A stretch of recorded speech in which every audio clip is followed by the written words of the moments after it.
Hello दोस्तों, good morning. स्वागत है आपका हमारे YouTube channel mission lecturer UK 2025 पर। तो दोस्तों, आज हम फिर से उपस्थित हुए हैं मॉर्निंग के 5 बजे की इस क्लास में, जिसके अंतर्गत आज हम बात करेंगे उत्तराखंड के संबंधित समस्त जन आंदोलन से संबंधित। ये बेहतरीन क्लास हमारे होने वाली है दोस्तों, तो बिना स्किप किए पूरे क्लास को जरूर वॉच कीजिएगा।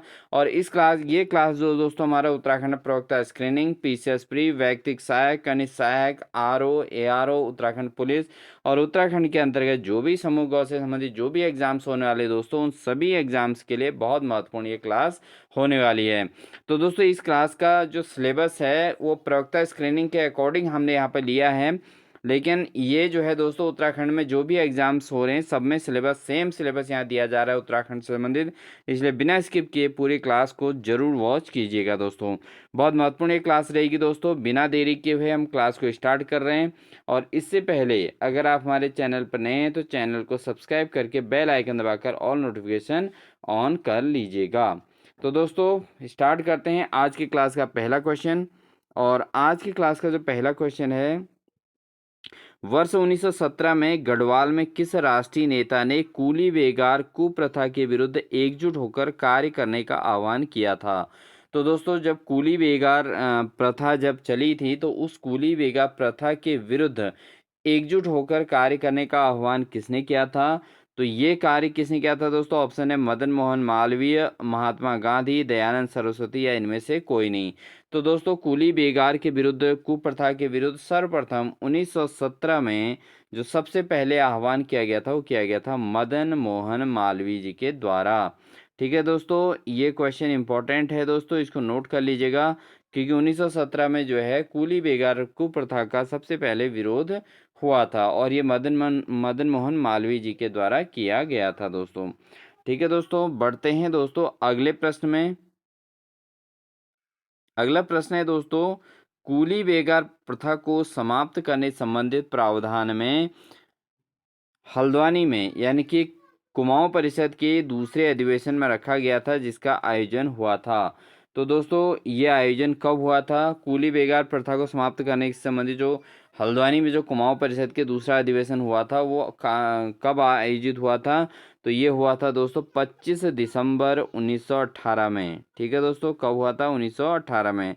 तो दोस्तों 1917 में दोस्तों इसके लिए, इस कुप्रथा को अंत करने के लिए विरोध में एकजुटता हुई थी, और उसके बाद 1918 में दोस्तों हल्द्वानी में कुमाऊं परिषद का दूसरा अधिवेशन रखा गया था। तो कब रखा गया था दोस्तों? 1918 में। और कब? 1918 में दोस्तों 25 दिसंबर को। कब रखा गया था? 25 दिसंबर 1918 दोस्तों। ठीक है, बढ़ते हैं दोस्तों अगले प्रश्न में। अगला प्रश्न हमारा है, 3 दिसंबर 1920 को, बिल्कुल केयरफुली दोस्तों, आपको सीक्वेंस वाइज यहाँ पर क्वेश्चन देखने को मिलेंगे। तो 3 दिसंबर 1920 को कुमाऊं परिषद के किस अधिवेशन में कूली बेगार आंदोलन प्रस्तावित हुआ था?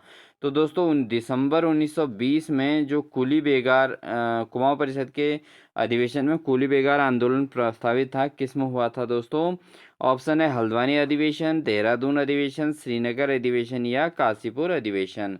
तो दिसंबर 2020 में कौन सा अधिवेशन हुआ था दोस्तों? ये हुआ था दोस्तों काशीपुर अधिवेशन।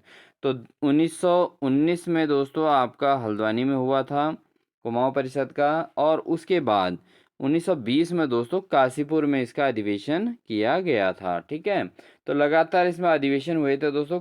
कुली बेगार प्रथा से जनता जो है काफी त्रस्त हो चुकी थी, तो इसलिए उसका विरोध होना जरूरी था, और कुमाऊं परिषद ने इस कार्य को सर्वप्रथम जो है महत्व दिया था दोस्तों। ठीक है, तो 1920 में इन्होंने काशीपुर में एक अधिवेशन जो है कुली बेगार आंदोलन प्रस्तावित पारित हुआ था दोस्तों। ठीक है, बढ़ते हैं दोस्तों अगले प्रश्न में। अगला प्रश्न है दोस्तों, कूली बेगार आंदोलन कब और कहाँ प्रारंभ हुआ था? तो दोस्तों कूली बेगार आंदोलन कब प्रारंभ हुआ था? तो दोस्तों मेनली कूली बेगार आंदोलन दोस्तों 13-14 जनवरी 1921 को बागेश्वर में हुआ था दोस्तों। कहाँ हुआ था? 1921 में कहाँ हुआ था दोस्तों? ये बागेश्वर में जो है कूली बेगार आंदोलन की शुरुआत हुई थी दोस्तों। ठीक है, ये आपका 1921 में, तो इसको आप जरूर याद कर लीजिएगा दोस्तों, क्योंकि ये इम्पोर्टेंट क्वेश्चन लगता है जो आपका प्रवक्ता स्क्रीनिंग में एनी हाउ आ सकता है दोस्तों। अगर कूली बेगार का टॉपिक रहेगा तो ये क्वेश्चन भी उसमें जरूर रहेगा दोस्तों एग्जाम में, ठीक है। तो ये क्या है, 13-14 जनवरी 1921 को बागेश्वर में कूली बेगार प्रथा जो है प्रारंभ हुई थी। बढ़ते हैं दोस्तों अगले प्रश्न में। अगला प्रश्न है दोस्तों, कूली बेगार वर्दायस के अंतर्गत ग्रामीणों को कौन सा कार्य करना पड़ता था।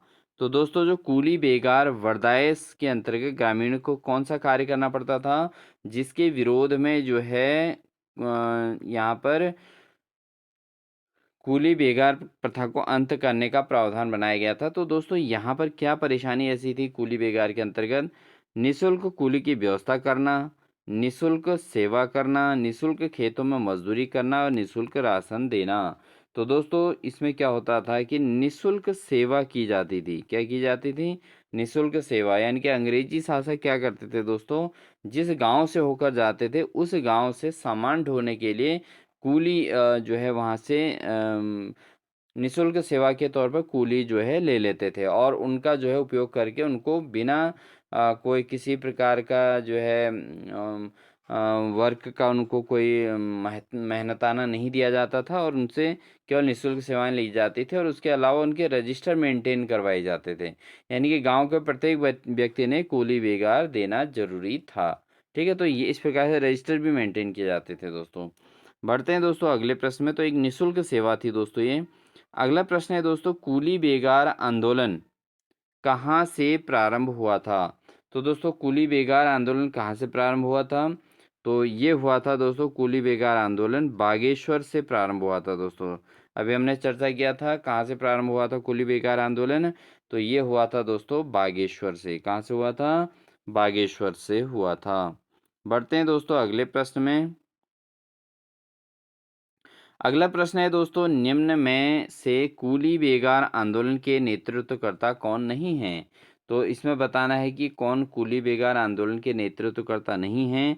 ऑप्शन है बद्रीदत्त पांडे, हरगोविंद पंत, चिरंजी लाल या दौलत राम। तो दोस्तों इनमें से तीन ऐसे हैं जो जिन्होंने कूली बेगार आंदोलन का नेतृत्व किया था, लेकिन एक ऐसे जिन्होंने नहीं किया था। तो वो कौन है दोस्तों, वह हैं दौलत राम। इसके अलावा दोस्तों तीनों बद्रीदत्त पांडेय, हरगोविंद पंत, चिरंजी लाल, ये तीनों दोस्तों बेगार आंदोलन के नेतृत्वकर्ता रहे हैं। ठीक है दोस्तों, लेकिन दौलत राम दोस्तों यहाँ पर कूली बेगार आंदोलन के नेतृत्वकर्ता नहीं रहे हैं। बढ़ते हैं दोस्तों अगले प्रश्न में। अगला प्रश्न है दोस्तों, कूली बेगार प्रथा का हल निकालने के लिए खच्चर सेना की स्थापना करने वाला कमिश्नर कौन थे। तो दोस्तों जब कूली बेगार आंदोलन का बहुत ज़्यादा विरोध हो गया था, कूली बेगार जो प्रथा थी इसका बहुत ज़्यादा जब विरोध हो गया था, तो उसके बाद खच्चर सेना की स्थापना करने वाले कमिश्नर कौन थे। तो दोस्तों बेटन, ट्रेल, रैमजे या वेंकट। तो दोस्तों ये कार्य किया था ट्रेल ने। किसने किया था दोस्तों, ट्रेल दोस्तों ऐसा जो है कमिश्नर था जिसने जो है खच्चर सेना स्थापित करने का सुझाव दिया था, और उसको जो है इम्प्लीमेंट भी किया था दोस्तों। तो ऑप्शन नंबर बी इसका बिल्कुल सही आंसर हो जाएगा दोस्तों। ठीक है, उम्मीद है दोस्तों आपको हमारी क्लास अच्छी लग रही होगी। क्लास अच्छी लग रही है तो प्लीज़ लाइक करके हमारा मोटिवेशन जरूर कीजिएगा दोस्तों। बढ़ते हैं दोस्तों अगले प्रश्न में। अगला प्रश्न है दोस्तों, डोला पालकी आंदोलन किस वर्ष से शुरू किया गया था। तो दोस्तों जो डोला पालकी आंदोलन था वो किस वर्ष से प्रारंभ हुआ था। तो उत्तराखंड के अंतर्गत डोला पालकी आंदोलन भी एक विशेष प्रकार का आंदोलन है दोस्तों। इसकी शुरुआत कब हुई थी और इस पर हम आगे चर्चा करेंगे दोस्तों। तो ये जो है कब प्रारंभ हुआ था, 1901, 1912, 1923 या 1930। तो दोस्तों जो डोला पालकी आंदोलन हुआ था वो हुआ था आपका कूली बेगार आंदोलन के जस्ट बाद, यानी कि 1930 में दोस्तों डोला पालकी आंदोलन की भी शुरुआत उत्तराखंड में हो गई थी। क्योंकि उत्तराखंड में जो भी प्रकार के समाज विरोधी गतिविधियां हो रही थी दोस्तों, उनका विरोध किया जा रहा था, और काफ़ी आंदोलनकारी जो है मैदान में थे दोस्तों। तो डोला पालकी आंदोलन का भी इन्होंने शुरुआत कर दी थी। ठीक है दोस्तों, बढ़ते हैं दोस्तों अगले प्रश्न में।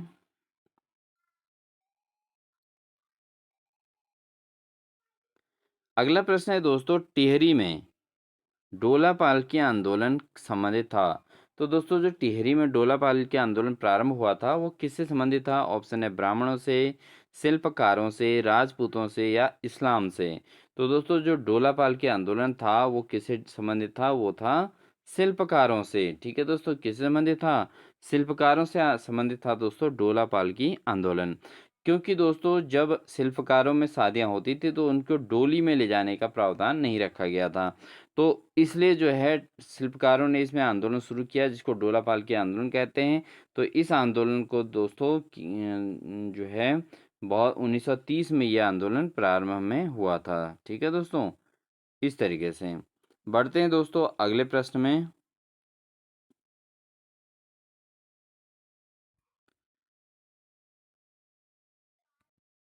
अगला क्वेश्चन है दोस्तों, डोला पालकी आंदोलन के अंतर्गत दलितों के लिए शिल्पकार शब्द का प्रयोग किसके द्वारा किया गया था?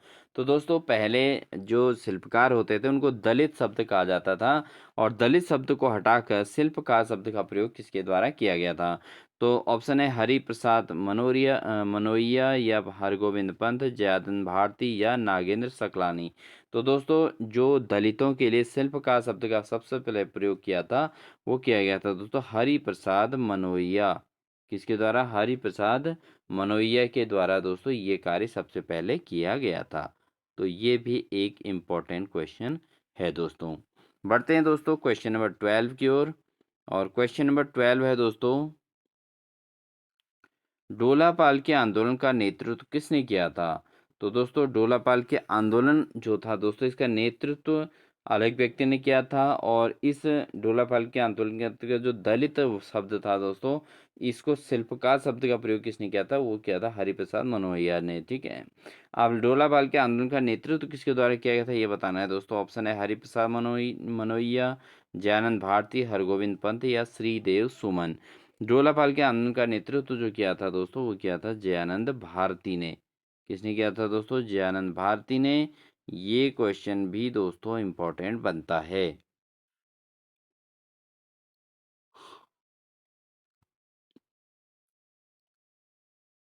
बढ़ते हैं दोस्तों अगले प्रश्न में। अगला प्रश्न है, टिहरी राज्य प्रजामंडल की स्थापना कब हुई थी? तो दोस्तों जो टिहरी राज्य प्रजामंडल है उसकी स्थापना कब हुई थी? ऑप्शन है 1930 में, 1939 में, 1940 में, 1942 में।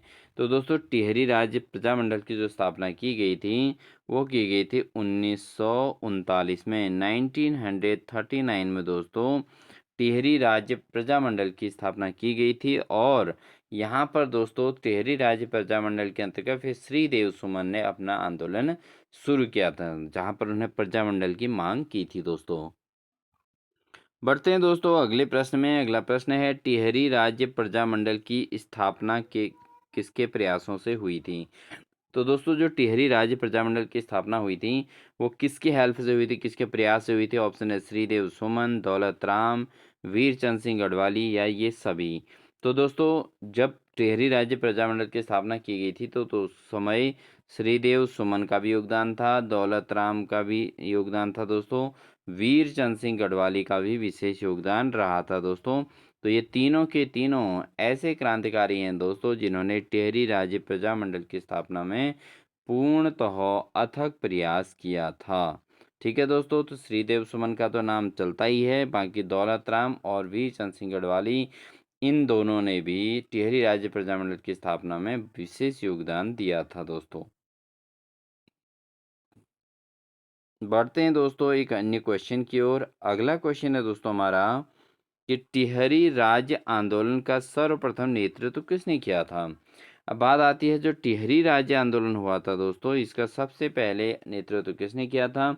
ऑप्शन है भोलूराम नौटियाल, श्रीदेव सुमन, नागेंद्र सकलानी या दौलत राम। तो दोस्तों ये जो थे अन्य जो थे दोस्तों इन्होंने टिहरी राज्य आंदोलन में अपना पूर्ण योगदान दिया था।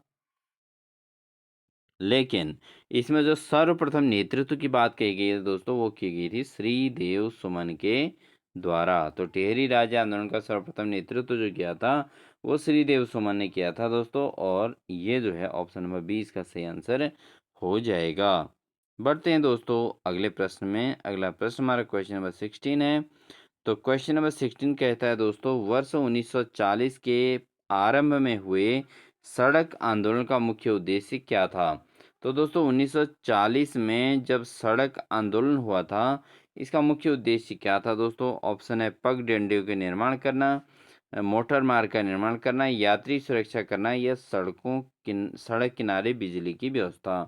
तो दोस्तों जब आरंभ में सड़क आंदोलन हुआ था, तो इसका मुख्य कारण क्या था दोस्तों? इसका मुख्य कारण था मोटर मार्गों का निर्माण करना। क्या था दोस्तों? मोटर मार्ग के निर्माण के लिए 1940 में सड़क आंदोलन यहाँ पर मुख्य तरीके से आ गया था। तो दोस्तों जो सड़क आंदोलन का मुख्य उद्देश्य क्या था? वो था मोटर मार्ग का निर्माण करना। ठीक है दोस्तों, तो इसका ऑप्शन नंबर बी इसका बिल्कुल सही आंसर हो जाएगा दोस्तों। बढ़ते हैं दोस्तों अगले क्वेश्चन में। अगला क्वेश्चन है वर्ष 1940 में। ठीक है दोस्तों, 1940 में हुए सड़क आंदोलन का उद्देश्य क्या था? तो जब 1940 में सड़क आंदोलन हुआ था दोस्तों, इस आंदोलन को करने का जो मकसद था वो क्या था दोस्तों? वो था दोस्तों गरुड़ से कर्णप्रयाग तक मोटर मार्ग निर्माण, या लेंथ सनडाउन से मोटर पौड़ी तक मोटर मार्ग का निर्माण, या हल्द्वानी से पौड़ी तक मोटर मार्ग का निर्माण, या ए और बी दोनों। तो दोस्तों जो 1940 में सड़क आंदोलन हुआ था, उसका मुख्य उद्देश्य था गरुड़ से कर्णप्रयाग तक मोटर मार्ग का निर्माण करवाना, और साथ ही जो है लेंस डाउन से पौड़ी तक के मोटर मार्ग का निर्माण कराना। ये 1940 में हुए आंदोलन का मुख्य उद्देश्य रहा था दोस्तों। ठीक है, उम्मीद है आपको हमारी क्लास अच्छी लग रही होगी दोस्तों। क्लास अच्छी लग रही हो तो वीडियो को लाइक जरूर कर दीजिएगा, और चैनल पर नए हैं तो चैनल को सब्सक्राइब कर लीजिएगा। बढ़ते हैं दोस्तों अगले प्रश्न में। 84 दिन की भूख हड़ताल के बाद, मोस्ट इम्पोर्टेंट क्वेश्चन है दोस्तों प्रवक्ता स्क्रीनिंग में। 84 दिन की भूख हड़ताल के बाद 25 जुलाई 1944 को किसका निधन हुआ था? तो दोस्तों उत्तराखंड में जो प्रजामंडल की मांग की गई थी टिहरी रियासत को लेकर, तो यहाँ पर दोस्तों 25 जुलाई 1944 को किसका निधन हुआ था? तो ये हुआ था दोस्तों श्रीदेव सुमन का। श्रीदेव सुमन दोस्तों 84 दिन की भूख हड़ताल के बाद उस दिन शहीद हो गए थे 25 जुलाई 1944 को। इन्होंने जो है टिहरी राज्य में प्रजामंडल की मांग की थी, और उस मांग को मद्देनजर लड़ते हुए श्रीदेव सुमन 84 दिन की भूख हड़ताल करने के बाद 25 जुलाई 1944 को उनका निधन हो गया था दोस्तों। बढ़ते हैं दोस्तों अगले प्रश्न में। अगला प्रश्न है दोस्तों, श्रीदेव सुमन की मृत्यु के पश्चात टिहरी राज्य आंदोलन का नेतृत्व किसने किया था? तो दोस्तों जब जब श्रीदेव सुमन जी की मृत्यु हो गई थी, तो उनके निधन होने के बाद टिहरी राज्य आंदोलन का नेतृत्व किसके द्वारा किया गया था? ऑप्शन है दौलत राम, भोलूराम नौटियाल, नागेंद्र सकलानी, या ये सभी। तो दोस्तों ये कार्य किसने किया था? तो दौलत राम ने भी किया था, भोलू राम ने भी किया था, और नागेंद्र सकलानी। तो दोस्तों ये तीनों के तीनों दोस्तों टिहरी राज्य आंदोलन के इन्होंने नेतृत्व किया था दोस्तों। ठीक है, बढ़ते हैं दोस्तों अगले प्रश्न में। अगला प्रश्न है दोस्तों हमारा, किस आंदोलन के दौरान स्वतंत्रता सेनानी भोलूराम नौटियाल व सके नागेंद्र सकलानी शहीद हो गए थे? तो दोस्तों कौन सा आंदोलन था जिसमें भोलूराम नौटियाल, क्योंकि ये एक प्रजामंडल की मांग करने वाले विशेष व्यक्तित्व में से एक थे, और इन्होंने दोस्तों इनके साथ नागेंद्र सकलानी भी थे दोस्तों। तो ये किस आंदोलन के दौरान शहीद हुए थे दोस्तों? एक सच्चे देशभक्त थे, तो ये हुए थे दोस्तों कीर्तिनगर आंदोलन में। जब कीर्तिनगर आंदोलन हुआ था दोस्तों, तो उस समय भोलू राम नौटियाल या वो नागेंद्र सकलानी दोस्तों शहीद हो गए थे। बढ़ते हैं दोस्तों अगले प्रश्न में। अगला प्रश्न है दोस्तों, जब भारत जब आज़ाद हुआ तो टिहरी रियासत का राजा कौन था? तो ये भी एक इम्पॉर्टेंट फैक्ट है दोस्तों, इम्पॉर्टेंट क्वेश्चन बनता है, इसको आप जरूर नोट कर लीजिएगा। तो जब भारत आज़ाद हुआ तो टिहरी रियासत का राजा कौन था दोस्तों? ऑप्शन है मानवेंद्र शाह, नागेंद्र शाह, कीर्ति शाह, या इनमें से कोई नहीं। तो भारत के आज़ादी के समय जो टिहरी रियासत थी दोस्तों, उसका शासक कौन था? उसका राजा था मानवेंद्र शाह। कौन था दोस्तों? मानवेंद्र शाह दोस्तों भारत की आज़ादी के समय में टिहरी रियासत का राजा था।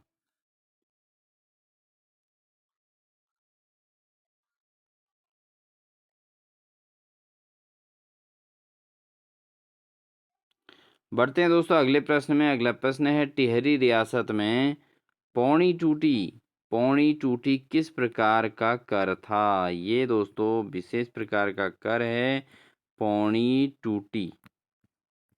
ठीक है दोस्तों, पौनी टूटी ये कर है।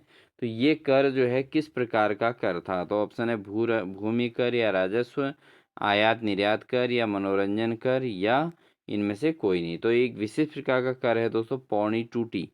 तो ये दोस्तों किस लिए लिया जाता था? ये था एक प्रकार का आयात निर्यात कर। दोस्तों इसको आप जरूर याद कर लीजिएगा। तो उत्तराखंड के अंतर्गत टिहरी रियासत में पौनी टूटी एक प्रकार का कर था जो आयात निर्यात के रूप में लिया जाता था। बढ़ते हैं दोस्तों अगले प्रश्न में।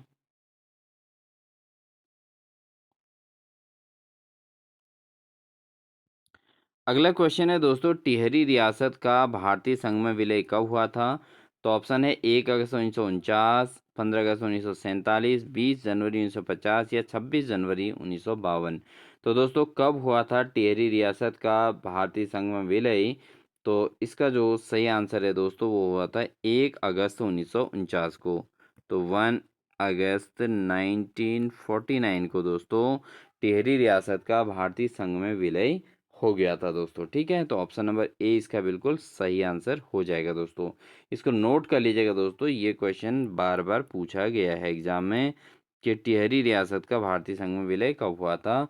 तो ये हुआ था 1 अगस्त 1949 में। ये पीसीएस एग्जाम में भी आया दोस्तों, प्रीवियस आप देखेंगे। और ग्रुप सी के एक एग्जाम में भी ये मैंने देखा था दोस्तों। ये आप इसको ज़रूर बिल्कुल माइंड कर लें दोस्तों। बढ़ते हैं दोस्तों अगले प्रश्न में। अगला प्रश्न है कोटा खर्रा आंदोलन किससे संबंधित है? तो दोस्तों कोटा खर्रा आंदोलन किससे संबंधित है? विद्यार्थियों से, महिलाओं से, किसानों से या वकीलों से? तो बहुत सामान्य सी बात है दोस्तों, कोटा खर्रा जो आंदोलन था वो था किसानों से संबंधित। क्योंकि यहाँ पर दोस्तों किसानों की जो उन्नति है उस पर ध्यान नहीं दिया जा रहा था। तो इसलिए जो है किसानों के द्वारा भी आंदोलन किया गया था, जिसको नाम दिया गया कोटा खर्रा आंदोलन दोस्तों। बढ़ते हैं दोस्तों अगले प्रश्न में। अगला प्रश्न है, जो कोटा खर्रा आंदोलन हुआ था दोस्तों इसका मुख्य उद्देश्य क्या था? मेन क्वेश्चन ये है कि जो कोटा खर्रा आंदोलन था इसका मुख्य उद्देश्य क्या था? ऑप्शन है मोटर गाड़ी मार्ग का निर्माण करना, सीलिंग कानून को लागू कराकर भूमिहीन किसानों को वितरण कराना या पृथक राज्य की स्थापना करना। उपरोक्त में से कोई नहीं। ठीक है दोस्तों, तो यहाँ पर दोस्तों जो कोटा खर्रा आंदोलन का मुख्य उद्देश्य था वो था दोस्तों सीलिंग कानून को लागू कराकर भूमिहीन किसानों को भूमि का वितरण करना। तो दोस्तों क्योंकि यहाँ पर दोस्तों जो है भारत के अंतर्गत या उत्तराखंड के अंतर्गत उस समय क्या था, भूमिहीन किसानों को भूमि बहुत कम थी दोस्तों। ठीक है, तो उनके किसानों को भूमि का वितरण करना जो है कोटा खर्रा आंदोलन का मुख्य उद्देश्य रखा गया था।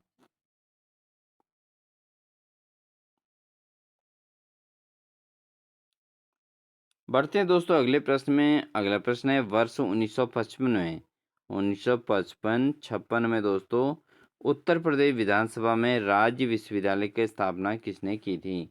तो दोस्तों 1956 में 55-56 में उत्तर प्रदेश की विधानसभा में राज्य विश्वविद्यालय का प्रस्ताव किसने रखा था? तो ऑप्शन है गोविंद वल्लभ पंत, कालू सिंह मेहरा, एच एन बहुगुणा या एन डी तिवारी। तो दोस्तों 1955-56 में प्रदेश की विधानसभा में राज्य विश्वविद्यालय का प्रस्ताव जो रखा गया था वो रखा गया था दोस्तों एन डी तिवारी जी के द्वारा। तो एन डी तिवारी जी का श्रेय इसमें बहुत अच्छा है दोस्तों कि उन्होंने उत्तर प्रदेश विधानसभा में राज्य में विधानसभा विश्वविद्यालय प्रस्ताव करने की बात रखी थी। बढ़ते हैं दोस्तों अगले प्रश्न में।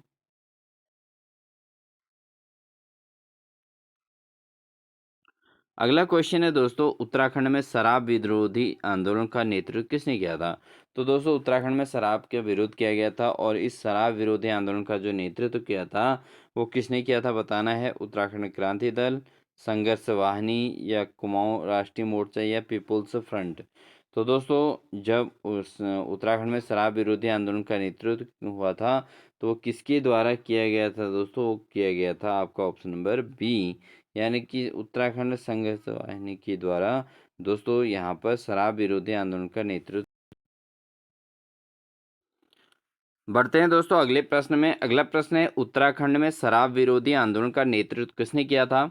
तो दोस्तों जब उत्तराखंड में शराब विरोधी आंदोलन चला था तो स्टार्टिंग में इस आंदोलन का नेतृत्व किसके द्वारा किया गया था?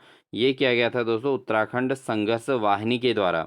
ठीक है, उत्तराखंड संघर्ष वाहिनी जो थी दोस्तों ये संघर्षशील थी, और ये इस जो संगठन था दोस्तों ये इसके द्वारा शराब का विरोध किया गया था, और इस शराब विरोधी आंदोलन इन्होंने स्टार्ट किया था दोस्तों। ठीक है, बढ़ते हैं दोस्तों अगले प्रश्न में। अगला प्रश्न है क्वेश्चन नंबर 28।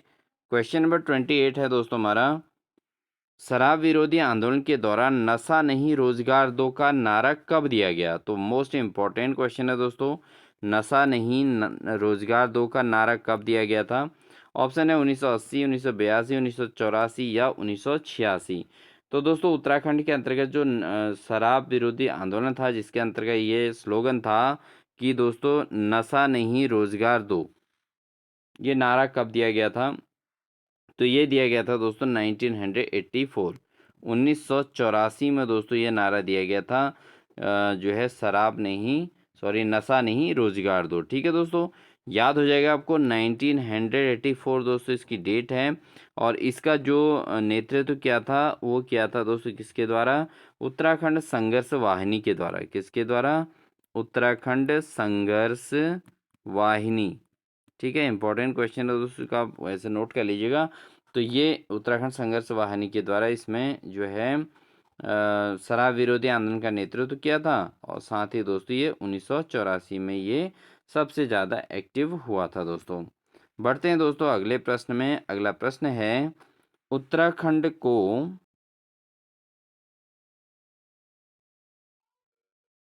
उत्तराखंड सचिवालय को किस रूप में विभक्त किया जाता है?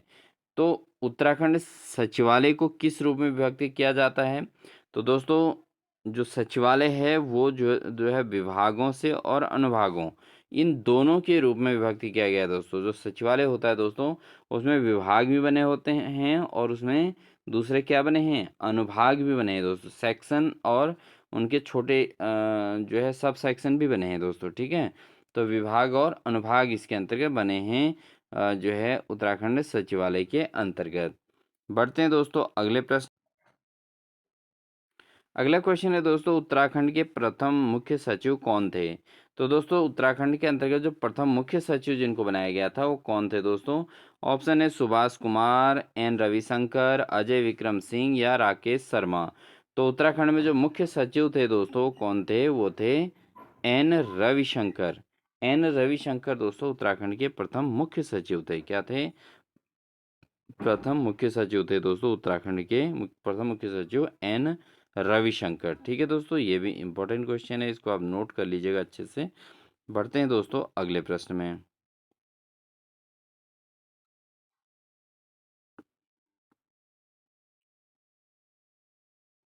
अगला प्रश्न है दोस्तों, उत्तराखंड में कितने मंडलायुक्त की नियुक्ति की गई है? तो उत्तराखंड के अंतर्गत कितने मंडलायुक्त नियुक्त हैं दोस्तों? ऑप्शन है 1, 2, 3 या 4। तो दोस्तों उत्तराखंड में कितने मंडल हैं? तो यहाँ पर अगर उत्तराखंड में मंडल 2 हैं तो दोस्तों मंडलायुक्त भी कितने नियुक्त किए हैं? वो भी 2 ही हैं दोस्तों। ठीक है, उत्तराखंड में मंडलायुक्त कितने हैं? टोटल हैं 2 मंडलायुक्त बने हैं दोस्तों उत्तराखंड में। बढ़ते हैं दोस्तों अगले प्रश्न में। अगला प्रश्न हमारा है कि उत्तराखंड के प्रत्येक विभागों के सचिव को क्या कहा जाता है? तो दोस्तों उत्तराखंड के अंतर्गत आपने देखा कि विभाग और अनुभाग दोनों बने हैं। अब जो प्रत्येक विभाग का जो सचिव होता है दोस्तों उसको क्या कहा जाता है? ऑप्शन है मुख्य सचिव, शासन सचिव, कैबिनेट सचिव या इनमें से कोई नहीं। तो दोस्तों जो आपका प्रत्येक विभाग के अंतर्गत जो सचिव होता है उसको कहा जाता है शासन सचिव। क्या कहा जाता है दोस्तों? शासन सचिव के नाम से उसको जाना जाता है। बढ़ते हैं दोस्तों अगले प्रश्न में। अगला प्रश्न है दोस्तों, मंत्रि परिषद के सदस्यों की प्रशासनिक सहायता व परामर्श के लिए मुख्य सचिव के नेतृत्व में किस निकाय का गठन किया जाता है?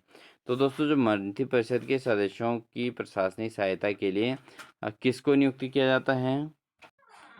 तो ऑप्शन है दोस्तों राज्य सचिवालय, राज्य सूचना आयोग, राज्य लोक सेवा आयोग या इनमें से कोई नहीं।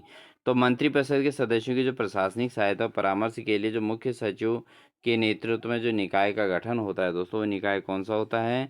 वो होता है दोस्तों राज्य सचिवालय। राज्य सचिवालय दोस्तों एक निकाय है जो मंत्री परिषद के सदस्यों के प्रशासनिक सहायता और परामर्श के लिए ये बनाया गया है दोस्तों। ठीक है, बढ़ते हैं दोस्तों अगले प्रश्न में। अगला प्रश्न है दोस्तों, उत्तराखंड का वह आईएएस अधिकारी कौन है जो 2 बार मुख्य सचिव बने हैं?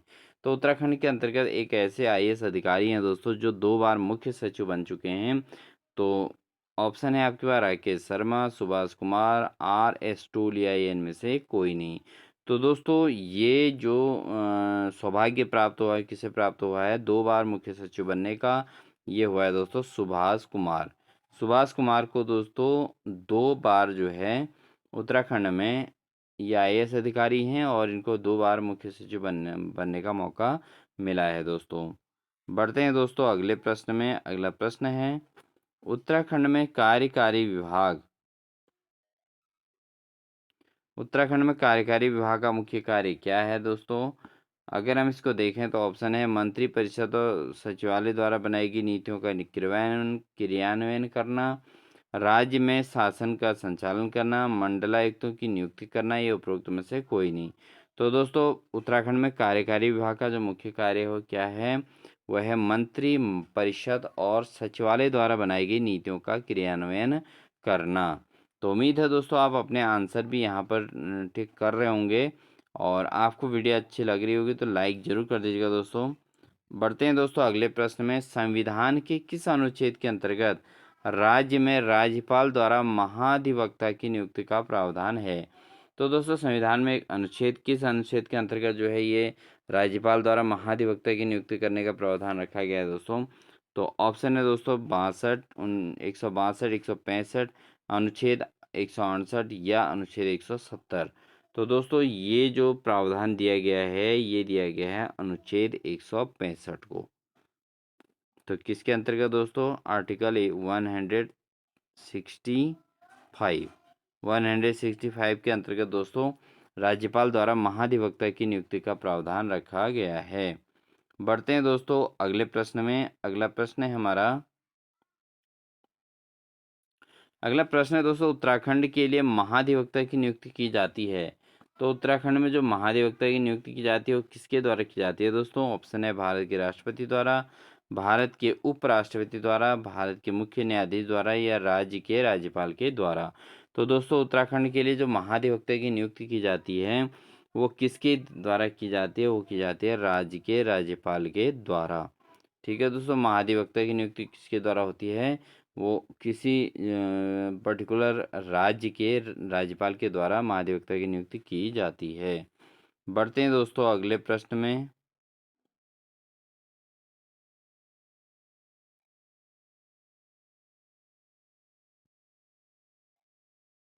क्वेश्चन है दोस्तों, उत्तराखंड के प्रथम महाधिवक्ता कौन थे? तो ऑप्शन है मनिंद्र सिंह नेगी, तरुण अग्रवाल, मेहरबान सिंह नेगी या के एफ जोसेफ।